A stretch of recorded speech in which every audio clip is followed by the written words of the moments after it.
what's up, you guys? It's Raven with Honey Ray Reads, and I'm coming at you with a August wrap-up video.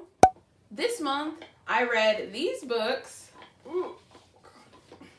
I read these books in the month of August, so I'm going to be wrapping them up and letting you guys know what I thought about them. This was a really weird month for books in that I just kind of read whatever I felt like reading. I tried to stick to the TBR as much as I could, but some of the books were longer than I wanted to get into. I wanted to make sure that I got the book club picks that I picked for the various book clubs that I am trying to be active with. So I'm just going to run through all of the things that I read in the month of August. I read a lot of physical books. I read a lot of graphic novels. I read a couple of audiobooks.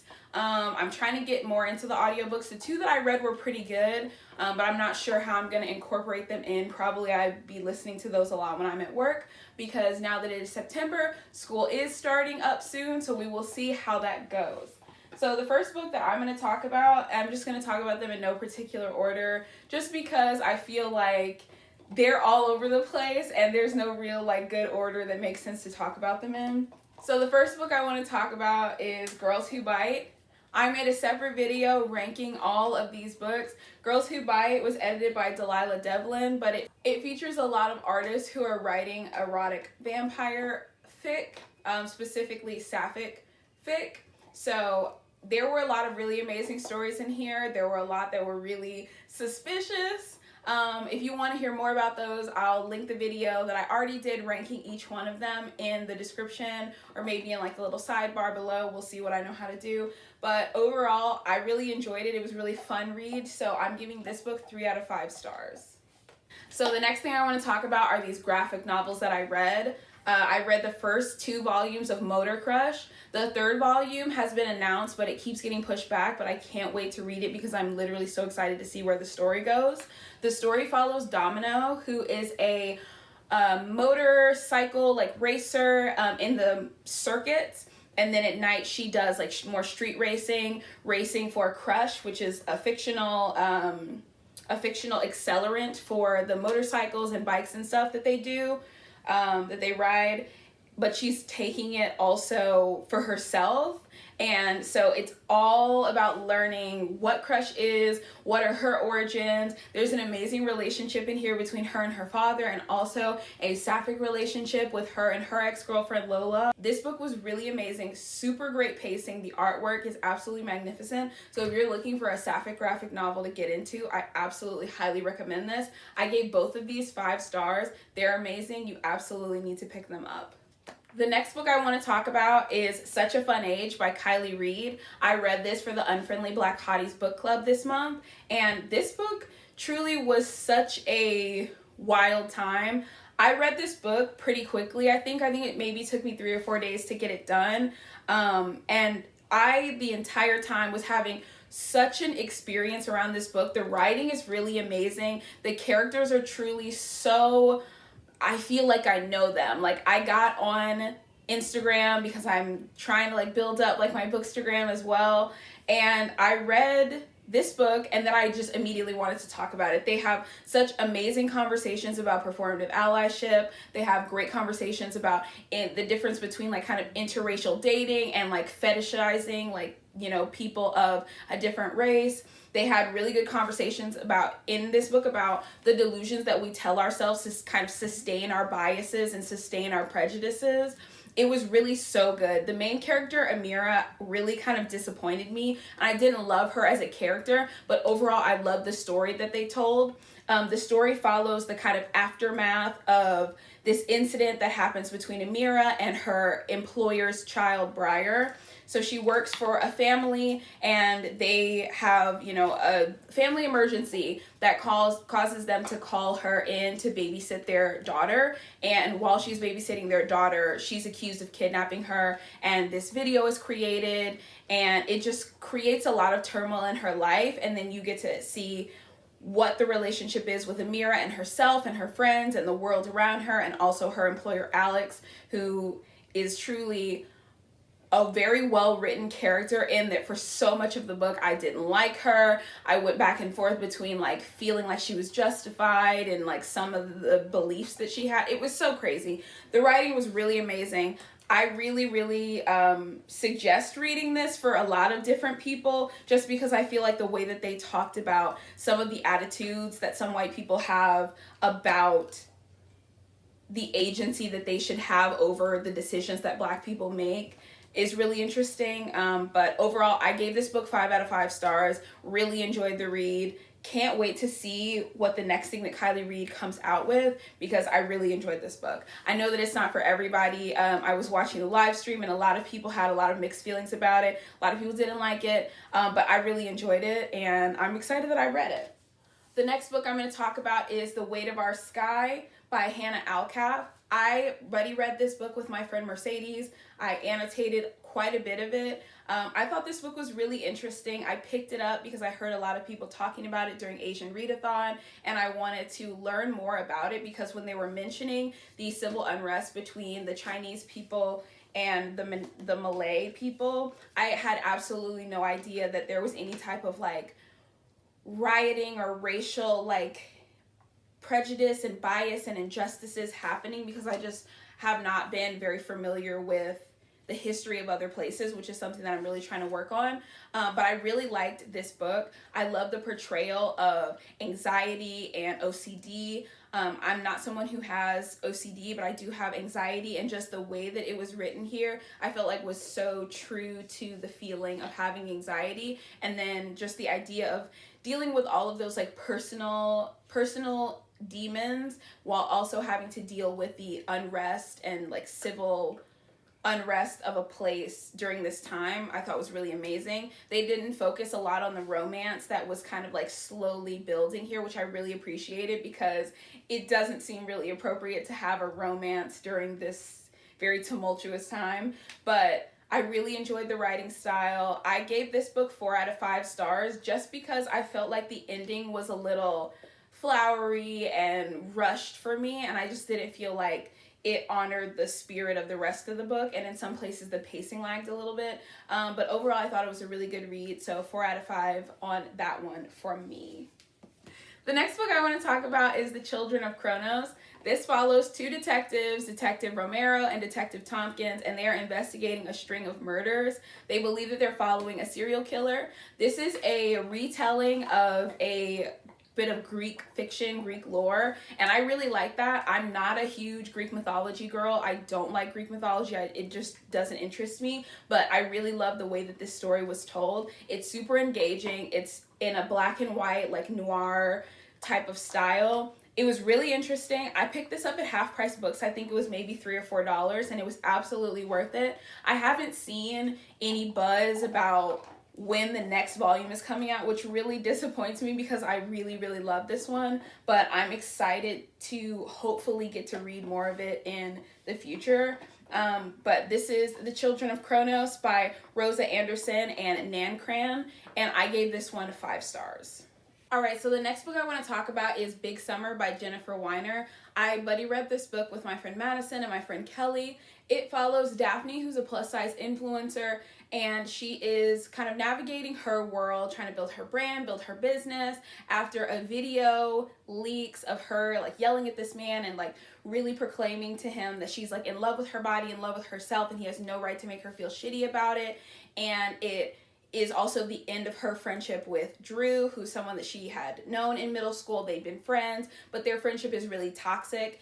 I really love the exploration of female friendships in this book. I thought that it did a really good job showing the ways that having those toxic friendships early in life can kind of color the way that we view ourselves, can color the way that we experience our own worth and our own place in the world. The characters were really amazing in this.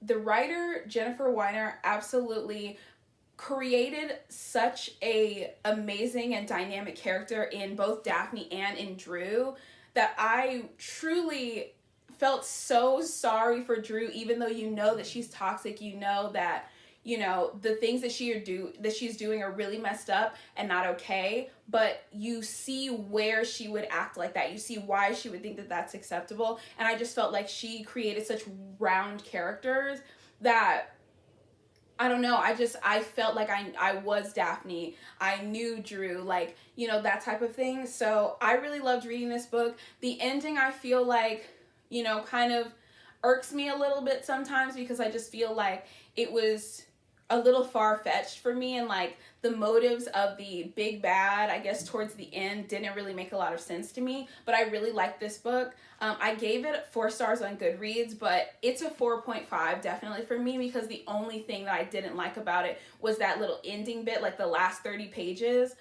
The romance in this I also really loved, because the male character that they created, he had his own identity, his own story, his own little quirks, even though he was a character that wasn't really any part of what the story was ultimately about. He's just someone that she met along the way, and I really liked that. I really loved it. Their like love scene that they have, absolutely top tier. It was so beautiful and tender and spicy, and I just loved reading it. So Big Summer, 4.5 out of 5 stars. Absolutely loved it. If you have this, like, in your library or in your TBR, like, absolutely elevate that right up to the top, because it's so good. The next book that I read was Watch Us Rise by Renee Watson and Ellen Hagen. I read this for the Feminist as Fuck book club. I ended up missing the live stream, which absolutely bummed me out so much, because I wanted to talk about this book so much. I honestly might make a separate review just talking about some of the points in this book, because it honestly, there were some parts of it that I thought were really amazing. We have our characters. So we have our characters here. The first one is Jasmine, and the other character is Chelsea.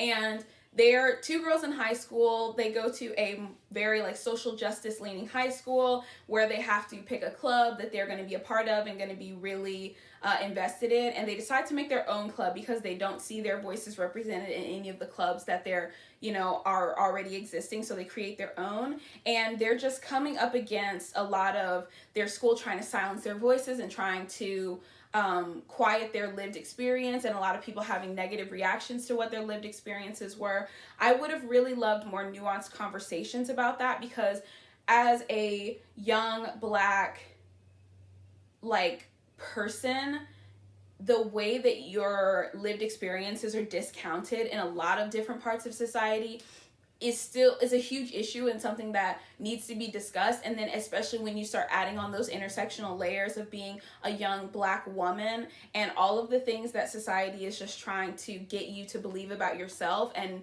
not taking into account any parts of your lived experience. I thought that was a place for a really good conversation that I just never really saw, get dealt with. There's also like little parts of the book that I really didn't like there's one incident where Jasmine is on the train, and there's this woman who is, standing around like whatever, and Jasmine's like holding on to the pole and stuff, and just like being on the subway, and there's this man who's like making very sexual, very weird remarks towards her, and the woman is like, hey, like there's a seat over here, like come over here.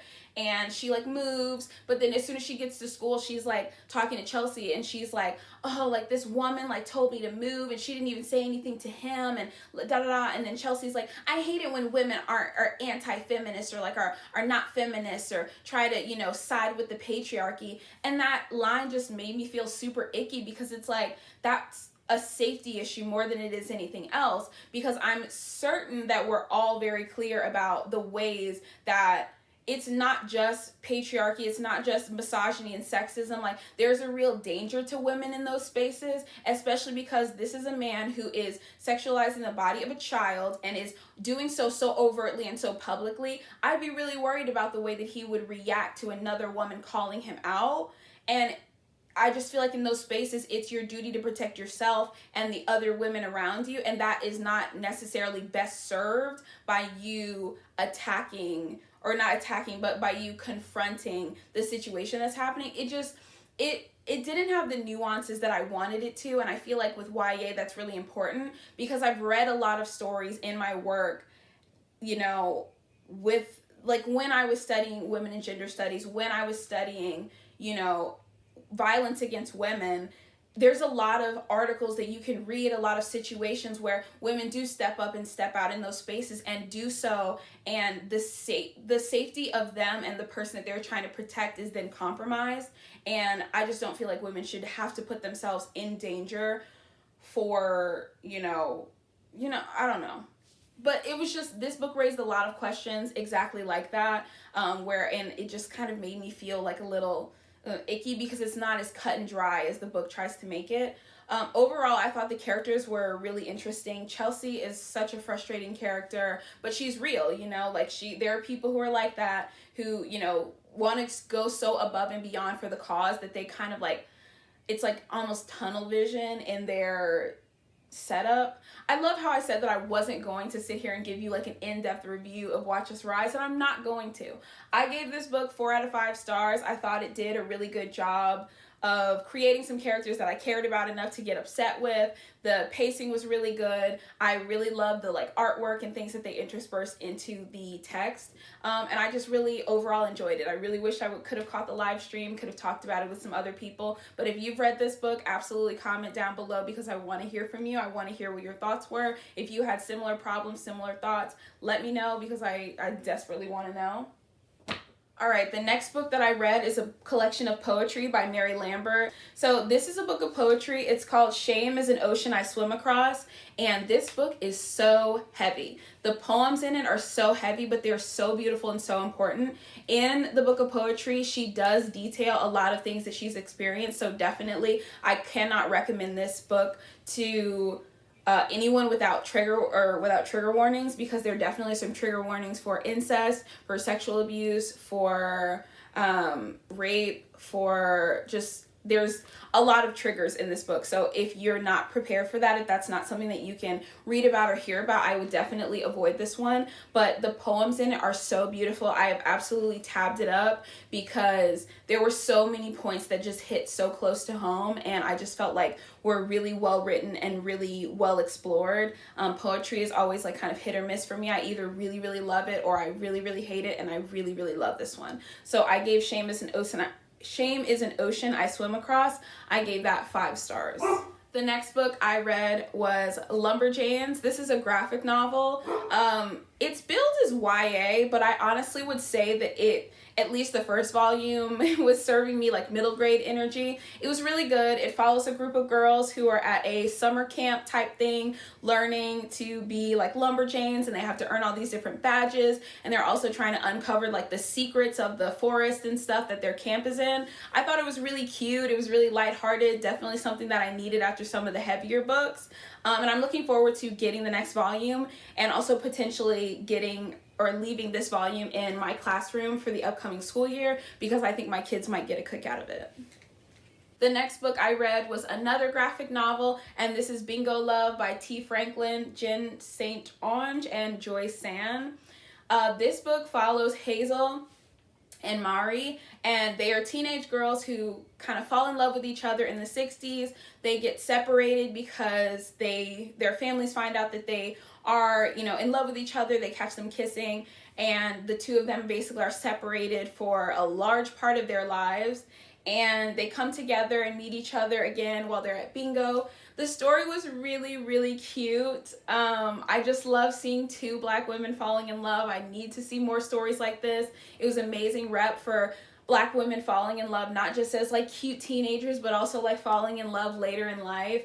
And I just really, really love seeing that. I love seeing that representation. The writing in this, I didn't love 100% of the time, I have to be honest. I rated this 4 out of 5 stars on Goodreads, but if I'm really, really, really honest about it, it probably is more of a 3 out of 5. But because of the representation and the need for more stories like this, I'm absolutely keeping it at a 4 out of 5. But the writing definitely in places had me feeling a little cringy. Or not cringy is the wrong word, but definitely had me a little frustrated because I wanted more. I've seen that there is another edition of this that is chunkier and provides like more information, more story, and so I'm gonna invest in getting that. But just, as this exists, I wanted the writing to be more detailed and more involved, more poetic even. I just wanted more from the story, and whatever. But I really loved it.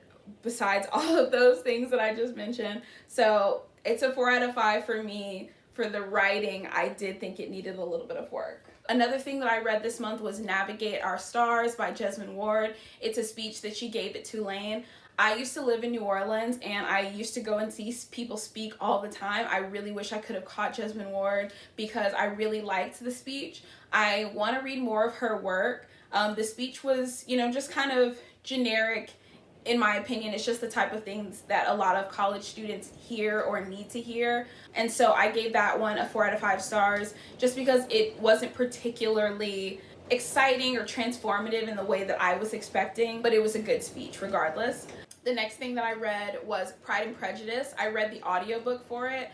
It was narrated by Kate Beckinsale, and I highly, highly, highly recommend, if you're looking for any type of audiobook, to read Pride and Prejudice, the one by Kate Beckinsale, because the voices that she did were amazing. It followed the story. It was just as beautiful, just as cinematic as when I watched the movie, which I've watched 3 times this month, or, this is being filmed in September, but if this were August, I've already watched the movie 3 separate times. Cried each time. I love Keira Knightley so much. That's the one that I'm referring to. So if you haven't seen Pride and Prejudice, you absolutely need to, and you absolutely need to listen to the book. I gave the book and the audiobook 5 out of 5 stars. I'm looking to pick up my own copy of Pride and Prejudice, like a physical copy, one of the nice ones that are like super embossed and have the sprayed edges. But I need to stop spending money on books, so that's going to be an expense for next month probably. The next thing that I read was Radio Silence by Alice Osman, and I read that for the Crusty Book Club.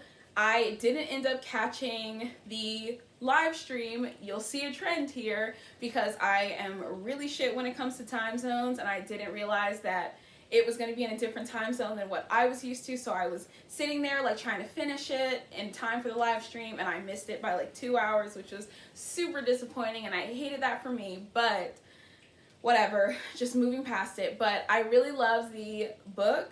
I'm ordering the physical copy of it because I want to try rereading it again just as like the physical bound copy. I did like the audiobook. I thought that, it did a really good job talking about the story and the different story elements to it, but there was just like parts of the story that, because it's an audiobook, like it just didn't translate. There's a lot of like phone conversations where they're like switching off in between who's talking, and just the audiobook, it just got a little repetitive, and I didn't love that. But I think like physically holding and reading the book will be a lot better. Radio Silence follows a set of characters, the main one being Frances, and she is a student in 6th form, which for those of us in America is sort of like high school, or like a middle step in between high school and college for people who live in the UK. I know I had no experience with 6th form until I watched Skins when I was a kid, so just giving y'all a little bit of context. But she's super grades obsessed and feels like her whole identity has to do with school,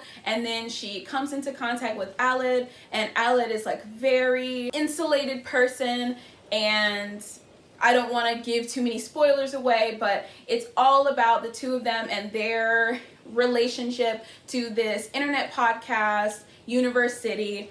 And the book is really good. It's really amazing. I gave it 5 out of 5 stars because the audiobook was amazing, aside from those like little notes that I mentioned before. And I want to read the physical copy again because I feel like it's absolutely the type of story that I love. It, talks about gender. It talks about, characters that are non-binary, which is something that I haven't had a lot of experience with in fiction.